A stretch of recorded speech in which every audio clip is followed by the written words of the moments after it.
being fair, being kind, and being considerate to other people. Right? This relational approach to others. So I guess it's the golden rule, basically. Right. Do unto others as you would like Right. others Yes. to do to you. Do unto you. And I know sometimes we make missteps along the way, and we sometimes, anger or whatever may get the better of us. But when we wake up in the morning, we must not be thinking, how do I piss people off? We must be thinking, how do I make today a good day for myself and other people? And I mean, I manage 3 teams right now, and managing people is hard. Every day I have to wake up. How do I motivate my team members? How do I, ensure that I make life not more difficult for them, but still, encouraging them to do what they have to do. And another one, be committed to learning and welcome feedback. Because we may have a perspective of what's going on for us, but other people see, and they may be more objective, right? So Right. we may not necessarily like it, but we can take it, sit with it, and really, really see, how we can incorporate some of these suggestions into what we do. What's up, y'all? What's up? This is Dropping Bars. I am Kimron Corion, and today I have a special video for you. What I've done is I have compiled a list of some of the top bars that were dropped on this show, and I want to share them with you today. Here are 15 of the top lessons that were shared on Dropping Bars by the various guests that I've had on in the last 3 months or so. Kimron, there are so many lessons that I've learned, but if we take 3, number 1, you have to learn to close your ears to some things. Number 2, you have to know what you want in life and you must go after it. And number 3, the road is going to get very hard, but you must keep persevering. Never give up because of what other people think, and keep you resolute and keep going after what you would like to go after. You cannot do great things with basic people. If you want to do well, you gotta Wait. You gotta say that again. Drop that bar. You cannot do great things with basic people. Improve your circle. You know what I mean? If you have to think about what are the conversations I'm having right now. So the conversation we're having, this is not nothing new for us. We've had these conversations. For sure. We've had these conversations sitting on the block even before you got your scholarship, even before we traveled to go to school. Right. So we were always scheming and thinking about what's next, right? And then, if you keep finding yourself in circles where people are talking about progress, they're talking about moves, about business, how to improve their community, how to improve their lives, then it helps set you up for success because those are the conversations you're having. If you're around people who are always talking about other people in a negative light, they're having negative conversations, they're complaining about everything, they're criticizing everything, then that negative energy also, you become a part of that. So then it's hard for you to separate yourself from that. So if you're if you're in conversations or in rooms that are about growth, that are about development, that are about progress, you'll tend to see your life improving that way. I don't know, I don't remember who said it, but generally your income and your mindset is around is almost baseline with the 5 people closest to you. Yes. Right? That's like old people's way or my mom's way of saying birds of a feather kind of, flock together, yeah. It doesn't mean that you can't be around certain people. Like when I'm home, I love being on the block. You know what I mean? I still, I want to play dominoes, I want to chill. But also, if I'm having a business conversation, these are not necessarily the people I'm going to have that conversation with. You know what I mean? Like if I'm having a conversation, that's me and Jay having that conversation. That's me and Ingrid having that conversation. Because these are the people that are, when I have a conversation with them, they're progressive minded. They're thinking, how can we get to that next level? They're looking for solutions. So I like to be around people who are thinking about what's next, what's the solution, how can we improve this? And when they're winning, I feel like I'm winning. So like if they achieve something, like I feel really good about that. But even though I may not have necessarily done something, but because I'm in those conversations, I feel like I'm a part of it. And then that motivates me now to want to go and take it to the next level because at the end of the day, it's just congratulations. Like we just keep congratulating each other. And it's almost like a friendly competition because we're all trying to see how we can get better. But there is no Exactly. animosity, there's no jealousy. It's just like, all right, I see Kimron going to get that bag. I gotta go get it. I gotta stay motivated. And that's how it should be when you improve your circle and the people you keep around you. Know who you are. That's where your power lies. Do not let other people define you based on what they think about you or what they think they know about you. However, be true to yourself and be your best authentic self, particularly as life is a journey of constant introspection. Search for answers and search for it looking in instead of looking out. Sometimes we want to be validated by others, we want to be accepted by others. Try checking inside it because nobody knows who you are more than you. Stop caring about what people think about you and be confident. And I mean, be very confident in the fact that not everyone is going to like you. Be careful who you seek and get validation from. That will be my nugget.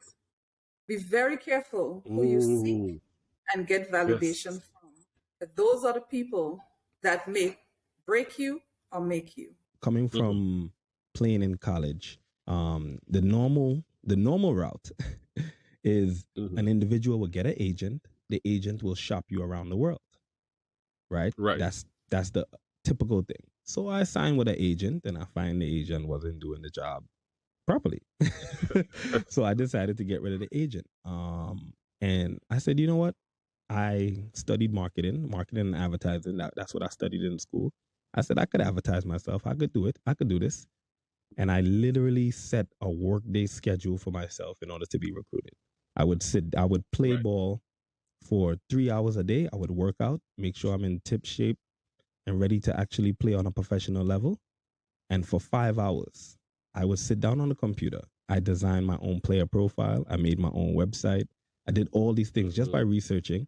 And I would also just Google teams and coaches all around the world. And I would literally email my video and player profile to these individuals. When I tell you I sent at least 50 to 60 emails per day for Wow. about 2 months before I got one opportunity. You know what I mean? So we're talking thousands of emails I've sent So out. you're putting the I work. put and even more work than I did on the basketball court, to be completely honest. You know what I mean? Right.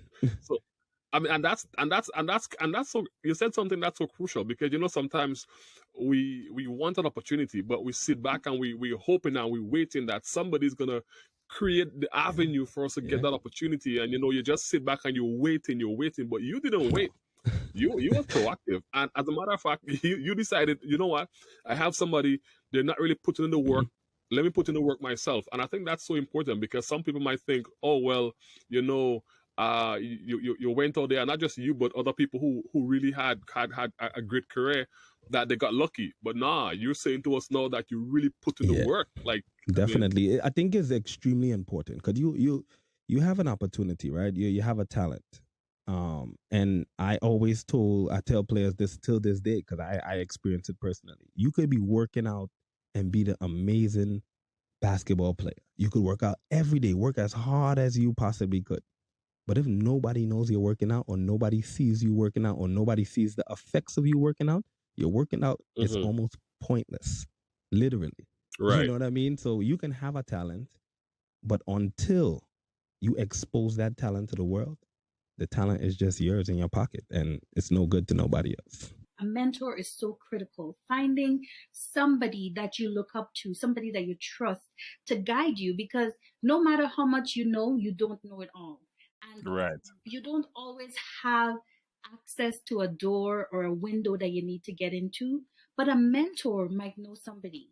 Within their network, they might be able to guide you based on their experiences or based on their knowledge or external connection. So really relying on a mentor to help and like to support you in whatever your endeavor is going to be. I honestly believe everyone has a talent, a God given talent, and you discover it and you work with it, and you can not only make money, but the joy that it gives you, because you really don't want to be a doctor. And well, I mean, not me. I definitely don't. I mean, Yeah. there are people that might want to be, and that's good. But Yeah. like you rightly stated, that don't let anyone force you down a path to live out their dreams while you have to bury your own dreams. Your environment, your village, your circle, your space, people around you, that can change a lot. It can bring you down, it can bring you up, sideways, all the way. Just have to be mindful.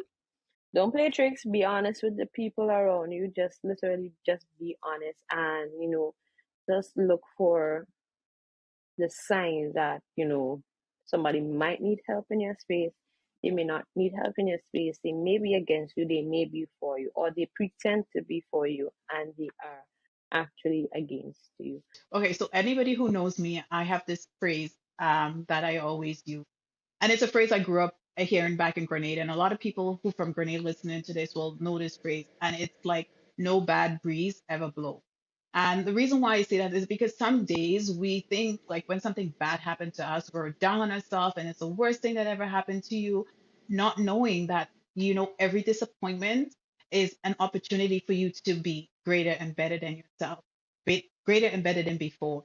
So for me, I would say, no bad breeze ever blow, and just whenever anything really horrible happened to you, like for my instance, had it not been my company saying no, I'm not giving you this position, I probably wouldn't be sitting here 5 years later owning my own business. Had they say yes to me, I'd probably still be working for somebody else. So I took that disappointment and turned it into you know the best life I can have right now as a CEO and the president of my own company. Don't laugh, don't cry, don't celebrate before you learn, right? There are things that occur within your industry, some failures, some embarrassments, some things. It may not happen to you personally. Don't laugh before you learn what transpired, how it transpired, how you could avoid it, and how you being placed in a situation like that could come out on top of it shining like a star before you laugh. Wow. Don't get into a situation and everything is down on you, the pressure is down on you, and you find yourself wallowing in bitter tears and being depressed and brokenhearted over it. That's not going to change your circumstance. What's going to change your circumstance is the work that you're going to put in, the solutions that you're going to come up with, the decisions that you are going to make. Remember, diamonds are made under great heat and pressure, but they're very precious, right? And, before you celebrate any accomplishment or achievement you have for too long, you first want to learn, why did I succeed? What about what I did made me successful? How can I grow on that success? Because guess what? Every level of success you have only sets the bar for where everybody's aiming at next. So by the time they get there, you need to have something else that's going to set you apart from your competitors. So the successes that you have immediately, yes, you appreciate it, you feel good in yourself about it. I'm not saying don't do that. But before you go on a nice long parade and enjoying yourself about it, try to assess it. Try to understand what are the things you're doing that, because you may find that I was very fortunate to get through this because the environment at the point in time supported that decision. But given a different environment, this decision would not have flied at all. So, you try to learn. Learning is what is most important. And, don't be afraid to fail, because that's where you learn the most. I always learn more from failure than I do from success. Listening to my intuition. Anytime I don't do that, anytime I ignore my gut, things go wrong. Even when it comes to, like when my spirit doesn't really give with this person, with this place, that there is something, I don't know what it is yet. I can't name it. I can't place it, but it's there and it's nagging at me. I'm learning more to listen to that voice, to that thing, listen to my spirit much more. And just saying that to go based off of that. And every time I have, I've been rewarded through it, So that's one of the biggest lessons I've learned. And sometimes I'm very stubborn. I want to do things this way. I don't know what this is. I'm going to do it that way. But learning how to listen to my intuition has been a big thing